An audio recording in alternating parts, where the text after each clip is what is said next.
നമുക്ക് പലപ്പോഴും നടുവേദനയും മുട്ടുവേദനയും ഒക്കെ ചികിത്സിക്കുന്നതിനേക്കാൾ വളരെ എളുപ്പമാണ് ലിവർ സിറോസിസ് അല്ലെങ്കിൽ ഫാറ്റി ലിവർ ഒക്കെ ചികിത്സിക്കുക എന്ന് പറയും. ചിലരുടെ വയറിനുള്ളിൽ ഭയങ്കരമായ അസിഡിറ്റിയാണ്, ഒന്നും കഴിച്ചില്ലെങ്കിൽ പോലും വയറെരിച്ചിലും ഭയങ്കരമായിട്ടുള്ള പ്രശ്നങ്ങളൊക്കെ ഉണ്ടാവും. ഇപ്പോൾ ലിവർ ട്രാൻസ്പ്ലാന്റ് ഒക്കെ ചെയ്യുന്നതിന് മുമ്പ് അല്ലെങ്കിൽ ഒരു വ്യക്തി ഒന്നും ഇനി രക്ഷയില്ല എന്നൊക്കെ പറയുക, അല്ലെങ്കിൽ ലിവർ സിറോസിന്റെ ആദ്യ stage what ever may be, എപ്പോഴാണെങ്കിലും ആയുർവേദ ചികിത്സ കൊണ്ട് ലിവർ സംബന്ധമായ രോഗങ്ങൾ ഈ ഒരു കാലഘട്ടത്തിൽ വളരെയധികം വർദ്ധിച്ചിരിക്കുന്നതായിട്ട് നമുക്ക് കാണാനായിട്ട് സാധിക്കുന്നതാണ്. ലിവർ സിറോസിസ് പോലെയുള്ള രോഗങ്ങളിൽ ആയുർവേദത്തിൽ എന്തെങ്കിലും ചെയ്യാനായിട്ട് സാധിക്കുമോ, അതിന്റെ ഫലപ്രാപ്തി എങ്ങനെയുണ്ട് എന്നുള്ളതിനെ കുറിച്ചൊക്കെയാണ് ഞാനൊരു വീഡിയോയിൽ പറയാനായിട്ട് ആഗ്രഹിക്കുന്നത്. ഞാൻ ഡോക്ടർ അനുമോദ് കാക്കശ്ശേരി, മരിയൻ ആയുർവേദ, തൃശ്ശൂർ.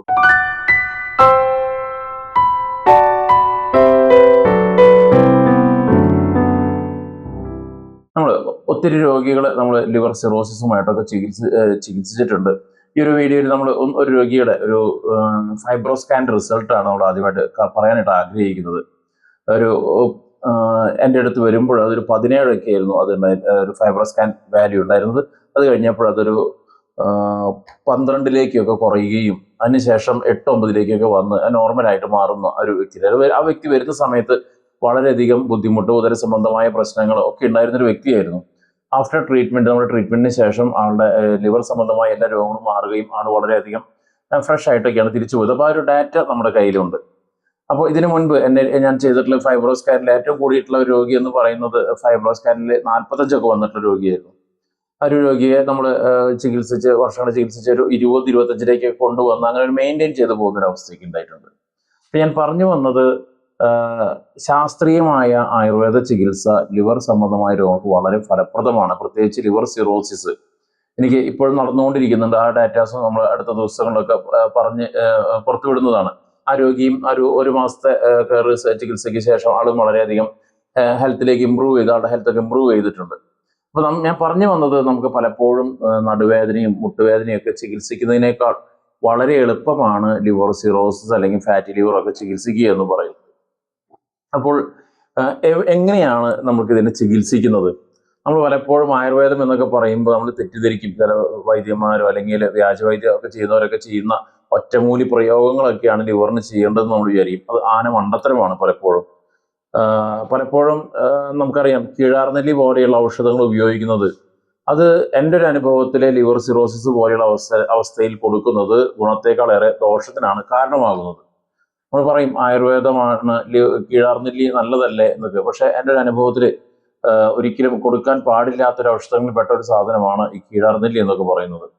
അത് ലിവറിന് മറ്റു പല അവസ്ഥകളിൽ ഉപകാരപ്പെടുകയായിരിക്കാം, പക്ഷെ ലിവർ സിറോസിസ് എന്ന് പറയുന്ന സാഹചര്യത്തിൽ അത് അത്ര നല്ലതല്ല. അപ്പോൾ എന്തൊക്കെയാണ് ഇതിന്റെ കാരണങ്ങൾ? കാരണത്തെ കണ്ടെത്തി ചികിത്സിക്കുന്നതാണല്ലോ ഒരു യഥാർത്ഥ ചികിത്സ എന്ന് പറയുന്നത്.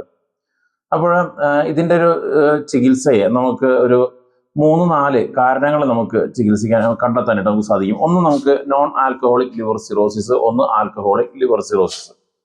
ഇതിൽ തന്നെ ഏറ്റവും ഡേഞ്ചറസ് ആയിട്ട് എനിക്ക് പലപ്പോഴും തോന്നുന്നത് നോൺ ആൽക്കഹോളിക് ലിവർ സിറോസിസ് ആണ്. എന്തുകൊണ്ടാണ് നോൺ ആൽക്കഹോളിക് ലിവർ സിറോസിസ് ഉണ്ടാകുന്നത്? എൻ്റെ ഒരു അനുഭവത്തിൽ ഇത് പൂർണ്ണമായിട്ടും അസിഡിറ്റി റിലേറ്റഡ് ആയിട്ടുള്ള രോഗമായിട്ടാണ് എനിക്ക് തോന്നിയിട്ടുള്ളത്.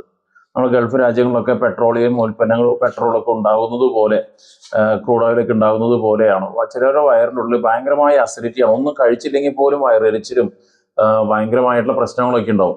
ഇത്തരക്കാരിൽ കുറച്ച് പേർക്കെങ്കിലും ഇത് കാലക്രമേണ ലിവർ സിറോസിസിലേക്ക് ലീഡ് ചെയ്യുന്നതായിട്ട് കണ്ടിട്ടുണ്ട്. അപ്പോൾ ഒന്നാമത്തെ കാരണമായിട്ട് എനിക്ക് പലപ്പോഴും തോന്നിയിട്ടുള്ളത് ഇവർക്കുണ്ടാകുന്ന വയറിലുണ്ടാകുന്ന അസിഡിറ്റി തന്നെയാണ്. ഈ അസിഡിറ്റിയെ വർദ്ധിപ്പിക്കുന്ന മറ്റൊരു ഘടകമാണ് മാനസിക സംഘർഷം അമിതമായിട്ടുണ്ടാവുകയാണെങ്കിൽ ഈ ഹൈപ്പർ അസിഡിറ്റി ഈ വ്യക്തികളിൽ കൂടുതലായിട്ട് കാണുന്നതാണ്. അപ്പോൾ മാനസിക സംഘർഷമുള്ളവരിലേക്ക് ഈ ലിവർ സിറോസിസിനൊരു സാധ്യതയുണ്ട്. മറ്റൊന്ന്, മഞ്ഞപ്പിത്തം വന്ന് പൂർണ്ണമായിട്ട് മാറാതിരിക്കുന്ന വ്യക്തികളിൽ ആഫ്റ്റർ ജോണ്ടീസിന് ശേഷം ആ ഒരു വൈറസ് സാന്നിധ്യം ലിവറിൽ തങ്ങി നിൽക്കുകയും അത് ലിവറിനെ ഡാമേജ് ആക്കുന്ന ഒരു മൂന്നാമത്തെ ഒരു സാഹചര്യം കാണാനായിട്ട് നമുക്ക് സാധിക്കാറുണ്ട്. നാലാമതൊന്ന്, എന്ത് കഴിച്ചാലും ദഹിക്കാത്ത അവസ്ഥയുള്ള ലിവർ സംബന്ധമായ അല്ലെങ്കിൽ ഫാറ്റ് മെറ്റബോളിസം ഒക്കെ നടക്കേണ്ടത് ലിവറിനാണ്.